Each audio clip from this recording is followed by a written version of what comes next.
देखिए लोग, हम दोनों एक साथ भागे हैं, ठीक है। और अब इनका कोई गलती नहीं है, मेरा गलती है कि हम इनको लेके भागे हैं, ठीक है। अगर मरना चाहते हैं तो इन्हीं के साथ, जीना चाहते हैं तो इन्हीं के साथ।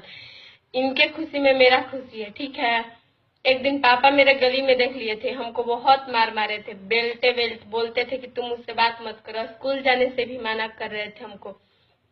पर इसी वजह से, घर के लोग के वजह से हमको फिर इनके साथ आना पड़ा, ठीक है। इनका कोई गलती है नहीं, गलती है तो मेरा है, ठीक है। मरेंगे तो इन्हीं के साथ, जिएंगे तो इन्हीं के साथ, शादी भी करेंगे इन्हीं के साथ। हमको जो करना है, ये कैसे भी रखे, हमको नून रोटी खाए चाहे हम मार भात खाए, ठीक है। हमको इन्हीं के साथ रहना है। किसी से लेना देना, घर परिवार किसी से लेना देना नहीं है, ठीक है।